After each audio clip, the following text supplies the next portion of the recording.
perkenalkan kami dari kelompok 4 dengan beranggotakan saya Dea Santika Triwati, saya Monastia Gersang, saya Priscilla Biga Tamubon, dan saya namanya Angela Putar.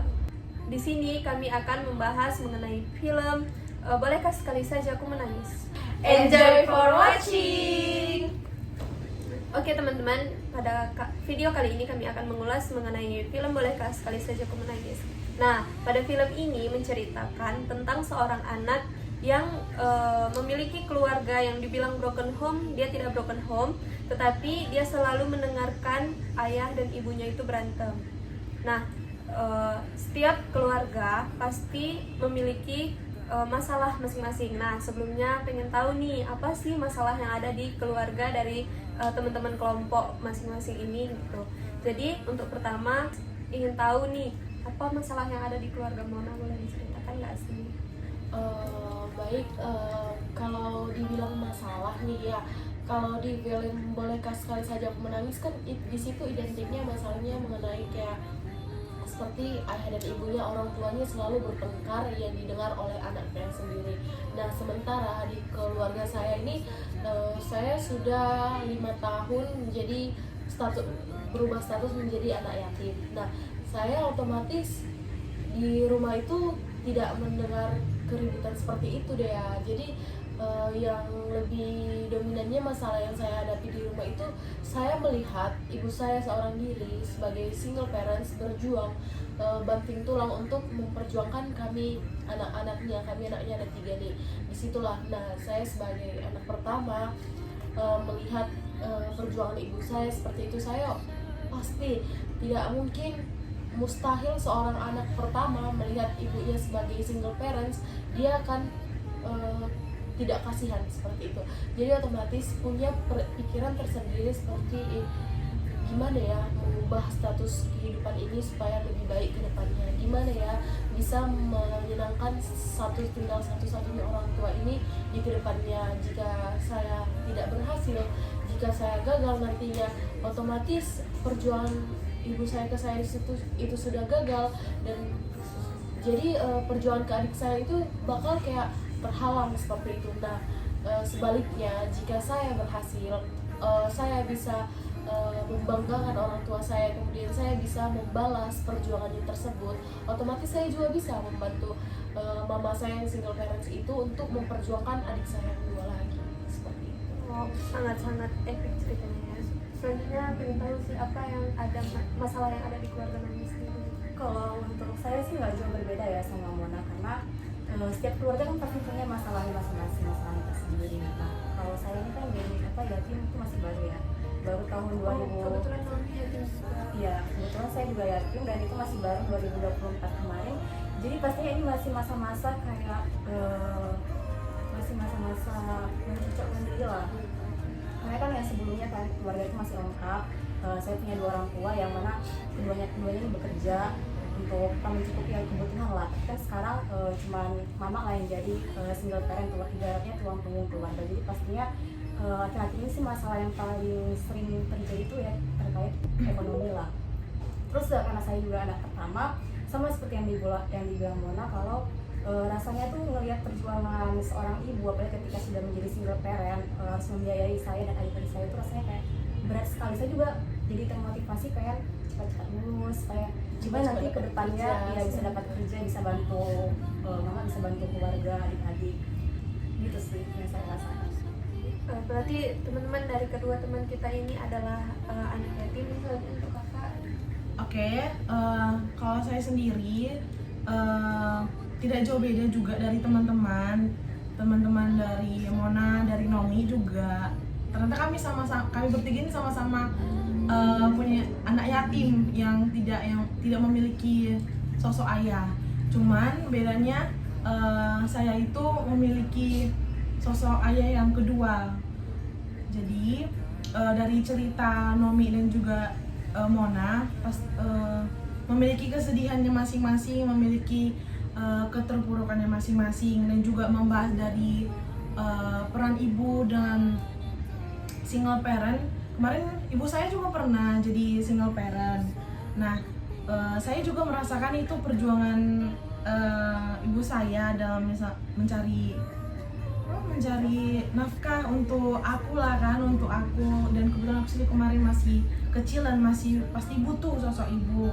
Nah, jika mungkin ya ada rezeki Tuhan dikasih lagi, itu mama saya nikah lagi sama suami yang sekarang. Nah, jadi saya itu bisa mendapat sosok ayah atau peran ayah itu mulai dari bapak yang kedua gitu kan. Nah, jadi mohon maaf kalau ini ceritanya agak-agak gimana gitu kan. Cuman saya ada suatu iri, ada rasa keirian kepada teman-teman yang lain yang memiliki peran ayah yang didapat dari kecil. Berbeda dengan saya itu cuman di umur 1 tahun. Kalau teman-teman kan pasti tahu, umur 1 tahun kan nggak ada yang bisa dapat ingat, bisa dapat rasakan gitu dari sosok ayah gitu. Cuman saya bisa melihat itu dari foto-foto saja, tapi saya nggak bisa merasakan itu dari kecil. Nah, jadi saya tuh mulai dari kecil itu pasti iri sama teman-teman yang lain, gitu, teman-teman yang lain yang bisa ya dekat sama ayahnya, bisa dapat peran ayah dari kecil, bisa dekat. Apalagi kan kita kan sebagai orang Batak kan, itu kan kita perempuannya kan sebagai boru yang disayang bapak gitu kan. Nah, jadi itulah yang menjadi suatu keirian kepada saya. Dan juga, tapi puji Tuhan, mungkin Tuhan menjawab doa-doaku itu lewat dari bapak yang kedua. Jadi Tuhan tuh ngasih lagi kepercayaan sama aku, sama mamaku itu, untuk Tuhan tuh ngasih sosok ayah lagi, sosok bapak lagi sama aku. Jadi aku bisa merasakan dari sosok ayah, peran ayah gitu. Walaupun dia sebagai ayah tiri atau bapak tiri, itu sama saya itu tidak ada bedanya, karena itu udah saya anggap sebagai bapak kandung. Begitu juga bapak saya yang sekarang itu udah menganggap saya itu sebagai boru kandungnya. Jadi tidak ada kata-kata tiri gitu, tidak ada pembatasannya. Nah, kalau boleh tahu Kak, Kak Frisilia sendiri mendapatkan sosok ayah itu kembali, maksudnya kayak statusnya itu dilanjut oleh bapak diri itu sejak usia berapa? Kalau waktu ini ya, mama saya itu nikah lagi tuh di saat saya itu umur kelas 6 SD kalau nggak salah. Jadi saya lupa sudah umur berapa, tapi saya sudah di kelas 6 SD.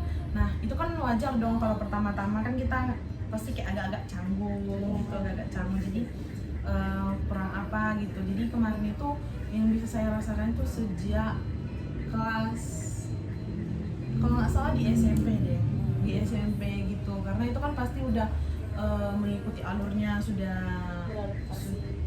beradaptasi gitu.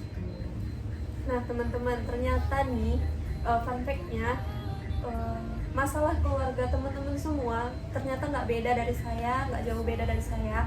Cuman saya hampir sama dengan Kak Frisilia, cuman bedanya Kak Frisilia kan ditinggal ayahnya sejak umur 1 tahun, dan saya ditinggal ayah saya sejak umur 2 bulan. Dan jika Kak Frisilia mendapatkan peran ayah lewat ayah sambungnya, saya tidak sama sekali, teman-teman. Jadi kadang ada teman yang mengatakan lebih baik loh ditinggal orang tua seperti kamu yang sama sekali nggak mendapatkan peran ayah, tapi daripada seperti saya yang udah besar, udah sayang nih, udah nyaman dengan adanya sosok ayah, tiba-tiba ditinggal. Saya rasanya ingin mengatakan di depan mukanya teman-teman untuk bilang, kamu sadar nggak sih, aku tuh nggak dapat peran dari ayahku itu seumur hidup. Itu sih yang kadang nge-trigger kayak gitu. Cuman kadang memang walaupun saya nggak dapat peran ayah, saya nggak sama sekali nggak tahu gimana rupanya ayah saya seperti itu. Kayak Kak Frisilia masih ada foto-fotonya, saya tidak ada sama sekali kenangan di gambar seperti itu. Tapi teman-teman, nggak banyak juga orang yang menanggapi, misalnya nih kita di luaran bertemu dengan teman-teman yang lainnya, terus misalnya kita ngomong sama dia misalnya, kemudian dia itu lagi masih memiliki sosok ayah. Kemudian dia kayak membangga-banggakan, aku baru dibeliin iPhone loh dari bapakku gitu. Terus otomatis secara spontan nih saya menjawab, enaklah dia masih punya bapak yang bisa belikan iPhone. Nah, tapi nggak banyak juga teman-teman yang menanggapi seperti ini. Loh, kau enaklah punya, kau masih mending nggak punya bapak daripada punya tapi nggak dapat perannya. Masih banyak yang seperti itu. Dan menurutku lebih baik kalian punya ayah tapi tidak punya perannya daripada nggak pernah melihatnya sama sekali.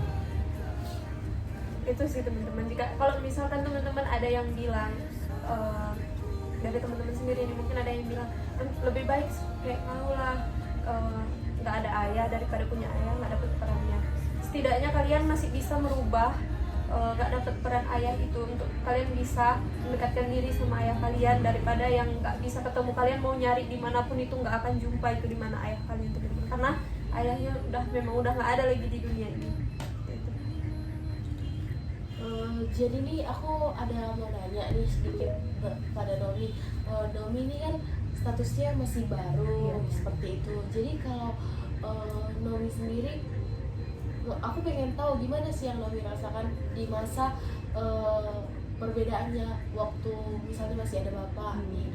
Ini kan sekarang udah nggak ada bapak. Gimana perbedaannya? Perbedaannya sih pasti terasa banget ya Mona. Karena kan bapakku itu meninggal pas umur saya masih pas 20 tahun lah, bulan Februari tahun lalu kan. Jadi bisa dibilang selama 20 tahun aku merasakan yang namanya sosok peran ayah lah dalam hidupku, benar-benar terasa. Karena hubunganku sama ayahku itu juga terbilang dekat, iya baik, nggak pernah ada masalah atau konflik selama beliau masih hidup kan. Jadi ketika tiba-tiba itu kan meninggalnya juga ya karena sakit, dan itu memang tiba-tiba cuma kayak 2-3 hari di rumah sakit, terus nggak lama setelah itu meninggal. Jadi dan posisinya pun aku di situ lagi di Medan, nggak di Batam ya kan. Jadi nggak ada momen atau kenangan lah terakhir sama ayah. Iya, nggak bisa lihat beliau di masa-masa terakhir. Jadi kalau soal perbedaan sih, kalau dulu pastinya kan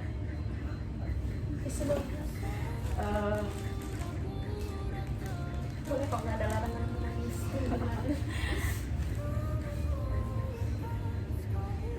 Jadi itu yang bisa paling rasakan pas semester 1 kan masih ada kan, bapak itu masih ada. Jadi kalau ada pasti sering telepon bahas masalah kuliah, pasti sering telepon kayak sekedar nanya dia nah apa kabar, kuliahnya lancar gak, kayak gitu kan.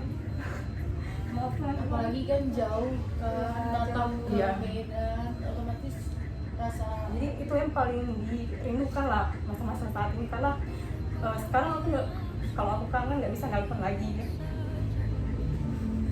Jadi kan kangen sih dapat panggilan Nang dari bapak. Karena dari aku kecil pun bapak kan selalu manggil Nang kan. Jadi ada masalah juga apa-apa ceritanya ke bapak. Ketika ngerasa capek sama kehidupan di kampus sama tugas, ngadunya pasti ke bapak kan. Terus karena sekarang udah nggak ada, dan mau cerita ke mama juga rasanya nggak enak karena beliau sekarang single parent kan. Single parent, jadi kayak nggak pengen nambah beban keluarga lagi gitu. Terus paling terasa. Terus karena masih baru kan, jadi masih beradaptasi, jadi belum benar-benar bisa benar-benar baik-baik aja lah. Ya benar, masih proses lah ini bisa dibilang. Jadi teman-teman, Nomi, aku nggak bermaksud tadi kayak untuk buat di video ini mengandung bawang ya teman-teman, tapi seperti yang aku rasakan sendiri di tahun pertama, di tahun kedua, bahkan tahun ketiga aku berubah status menjadi anak yatim, kayak memang belum sebisa itu. Bahkan kalau teman-teman mau tahu, kalau misal waktu aku baru kehilangan bapak itu di usia 16 tahun. Nah, jadi kayak selama 16 tahun itu kita sama-sama seperti yang sudah dibilang, kita merasakan betul-betul gimana peran ayah tersebut, apalagi tidak memiliki riwayat masalah seperti itu kan. Jadi waktu di situ masih baru-baru, otomatis itu susah sekali kelasnya, kayak tiap malam nangis, lihat fotonya nangis. Apalagi pas yang seperti dibilang Nomi, waktu di saat merantau kayak pasti pikiran seperti ini, andai aja masih ada bapak, seperti itu teman-teman. Tapi seiring berjalannya waktu, apalagi kayak udah lama lama gitu kan.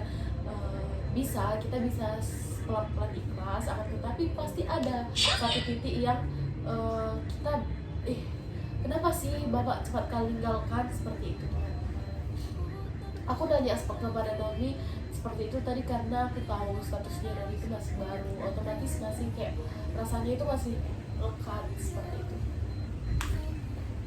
Kalau tadi dari cerita teman-teman, tadi kan Mona sama Nomi kan pasti udah merasakan nih kalau dipanggil dari boru, nah itu kan pasti udah lama gitu kan. Kalau aku itu baru dapat lah, aku kan yang kemarin itu kayak oh ini ya gini rasanya dipanggil boru, dipanggil nak, dipanggil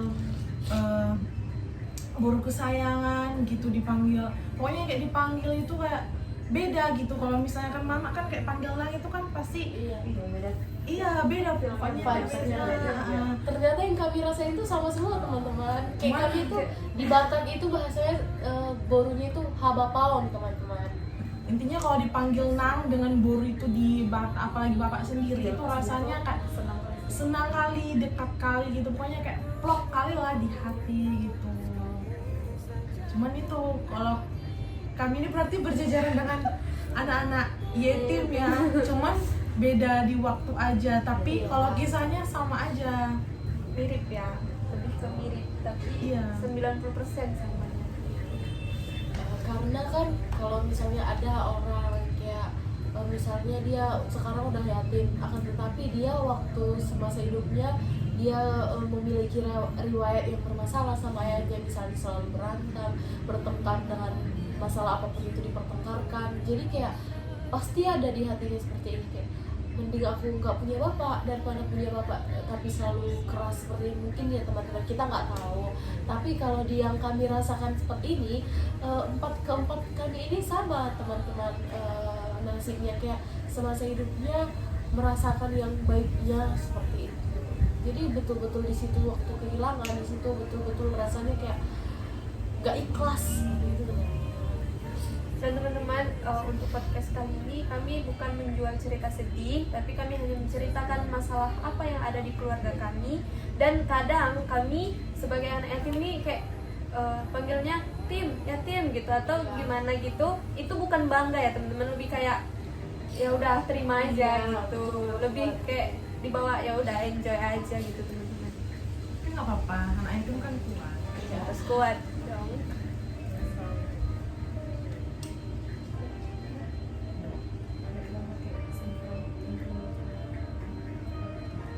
Jadi boleh?